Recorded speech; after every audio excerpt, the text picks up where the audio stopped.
자, 오늘은 과학 3차 시입니다. 우리 지난 시간까지 배웠던 것 중에 가장 중요한 두 단어를 뽑으라고 하면 바로 가설 그리고 변인 통제입니다. 자, 우리 가설과 변인 통제 어떤 의미였는지 우리 실험 관찰을 풀어보면서 다시 복습을 해보도록 하겠습니다. 자, 선생님이 실험 계획을 빈 종이에 한번 스스로 책을 보지 말고 세어보라고 했었어요. 아마 여러분들 실험 계획은 다들 비슷비슷했을 거예요. 왜냐하면 가설이 똑같았기 때문이죠. 우리 가설이 뭐였죠? 효모가 차가운 물보다 따뜻한 물에서 더 잘 발효할 것이다 였기 때문이죠. 자, 이 가설을 확인하기 위해 우리가 실험을 계획한다면 가장 필요한 세 가지, 가장 먼저 떠오르는 세 가지가 무엇인가요?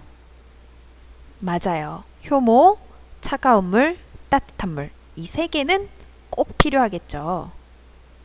그럼 여러분, 이 실험에서 같게 해야 할 조건과 다르게 해야 할 조건을 따져볼게요. 자, 먼저 다르게 해야 할 조건은 뭐죠? 다르게 해야 할 조건. 맞아요. 한쪽은 차가운 물이어야 하고 한쪽은 따뜻한 물이어야 돼요. 이렇게 물의 온도가 다르게 되어야 실험이 제대로 되겠죠. 그럼 여러분, 물의 양, 비커의 크기, 효모의 양, 이런 것들은 같게 해줘야 될까요? 다르게 해줘야 될까요? 그렇죠. 반드시 같게 해줘야 돼요. 왜냐하면 이런 것까지 다르게 할 경우 실험 결과에 영향을 미칠 수도 있기 때문이에요. 하지만 우리가 알아보고자 하는 것은 물의 온도에 따른 효모의 발효 정도이기 때문에 딱 그 알아보고 싶은 딱 그 조건, 물의 양만 다르게 해줘야 돼요. 자, 이렇게 다르게 해야 할 조건과 같게 해야 할 조건을 정하는 것을 네 글자로 우리가 뭐라고 하죠? 맞아요. 변인 통제라고 합니다. 글씨가 선생님이 마우스로 쓰고 있어요. 어렵네요. 자, 이 변인 통제 아주 중요해서 별, 왕별 100개입니다. 자, 공간이 부족해서 3개만 했는데요. 아무튼 그만큼 중요해요. 실험에서 가장 중요한 것은 뭐다? 변인 통제다. 이것을 제대로 하지 않으면 우리가 실험을 망칠 수도 있어요. 그렇기 때문에 이제 변인 통제 아주 중요합니다. 여기까지 했다면 여러분들 실험 계획의 거의 절반 이상을 잘 세웠다고 보시면 됩니다. 그럼 여러분 3번 볼게요. 실험을 하면서 관찰하거나 측정해야 할 것. 여러분 무엇을 관찰할 거예요? 실험하면서 무엇을 관찰할 거예요? 그렇죠. 우리 효모가 잘 발효하는지 어디서 더 잘 발효하는지를 보면 되겠죠. 자, 빵 반죽 그 부풀어 오르듯이 효모가 잘 이제 부글부글 하느냐 그걸 볼 건데요. 여기서 볼게요. 측정이란 단어가 나왔네요. 측정이 뭐죠? 측정은 여러분 숫자, 정확하게 정해진 숫자로 우리가 관찰을 하는 거예요. 예를 들면 효모를 보니까 요만큼 늘어났다, 이만큼 늘어났다, 이런 표현들은 조금 애매하죠. 사람마다 다르기도 하고. 그런데 효모액이 5ml만큼 늘어났다, 10ml만큼 늘어났다, 이런 표현은 어때요? 그렇죠. 우리가 관찰하기도 훨씬 편하고 무엇보다도 정확하게 관찰할 수가 있어요. 이것을 바로 측정이라고 합니다. 그럼 우리가 측정해야 할 것은 뭐죠? 그렇죠. 효모액의 부피라고 보면 되겠죠. 그럼 여러분 여기까지 봤으면 실험에 필요한 준비물이 대강 그려지나요? 그리고 실험 과정도 어느 정도 머릿속에 잡히죠. 그러면 우리 뒤에 보면서 다시 한번 자세히 이렇게 그림으로 나타내는 것도 한눈에 알아보기 쉬워요. 자, 이렇게 비커와 시험관 각각 해놓고 차가운 물, 따뜻한 물. 여기서는 지금 4도로 설정했어요. 그 다음에 따뜻한 물은 40도 정도로 설정했고요. 자, 그리고 나머지 조건은 어때요? 효모액의 양이나 물의 양, 비커의 크기, 시험관의 크기 이런 것들은 다 어떤가요? 동일하게 그려놨죠? 동일하게 그려놓고 유일하게 다른 것은 바로 이 물의 온도입니다. 이렇게 변인 통제한 것까지 그림에 그려주었죠. 그리고 이 효모액의 늘어난 부피를 측정한다라고 이제 적어 주었네요. 자, 이렇게까지 그림으로 나타내면 매우 훌륭한 계획 방법이라고 볼 수 있겠습니다. 자, 실험에서 다르게 해야 할 조건과 같게 해야 할 조건을 찾고 그 방법을 정해 써봅시다. 여러분, 아까 이게 바로 네 글자로 뭐라고요?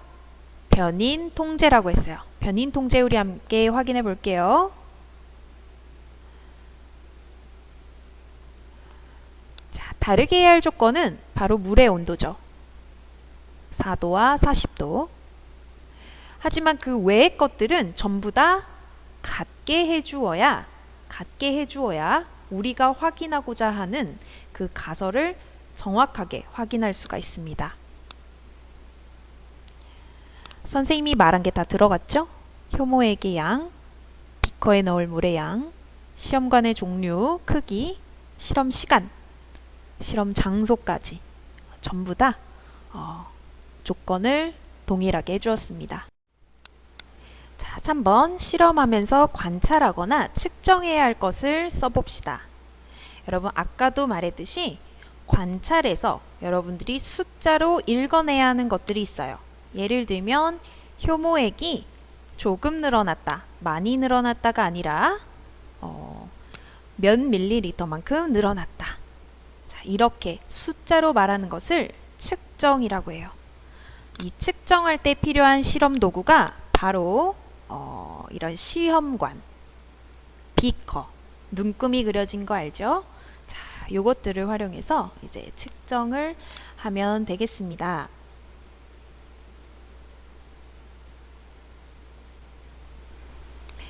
(4번) 실험에 필요한 준비물을 정하고 실험 과정을 순서대로 정리해 봅시다. 먼저 필요한 준비물들을 확인해 볼게요. 자, 간단한 실험임에도 엄청 많은 준비물이 필요하죠? 비커, 물, 설탕, 효모, 약숟갈, 유리막대, 스포이트 등등. 실험을 정확하게 하기 위해서는 이만큼의 준비물이 필요합니다. 자, 그럼 다음으로 실험 과정을 한번 살펴볼게요. 가장 먼저 할 일이 뭘까요? 맞습니다. 우리 효모액이라는 걸 만들 거예요. 효모액은 설탕물에 효모를 넣은 건데 그냥 건조된 효모는 흑설탕 같이 가루로 돼 있어요. 이것이 이제 설탕물에 들어가면 효모들이 설탕을 냠냠 먹고 숨을 쉬거든요.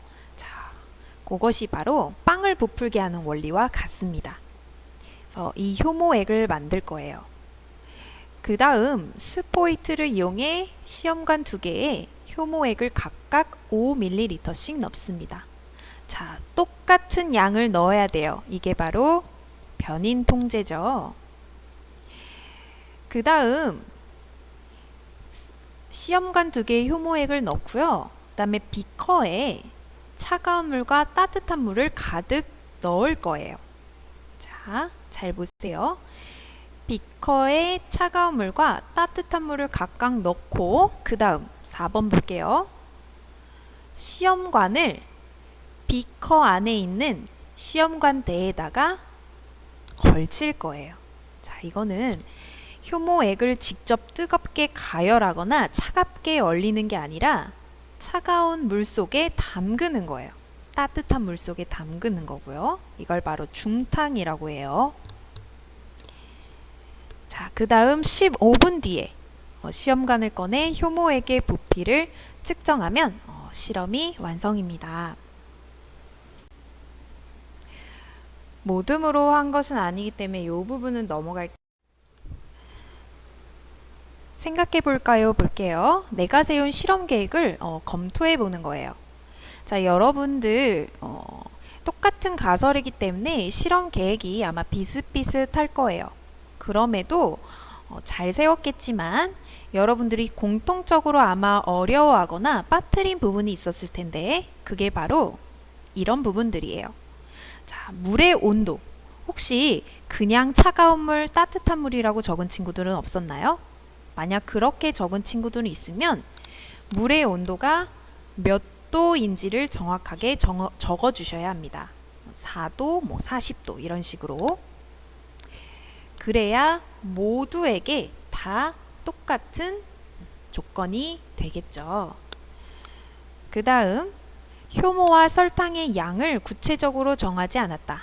자, 효모액을 만들 때 효모가 얼만큼 필요한지, 설탕의 양이 얼만큼 필요한지 이것도 같게 만들어줘야 되죠. 자, 똑같이 2스푼을 넣는다. 그 스푼도 똑같아야겠죠. 자, 몇 밀리리터를 넣겠다. 이런 식으로 정확하게 숫자로 넣어주셔야 합니다.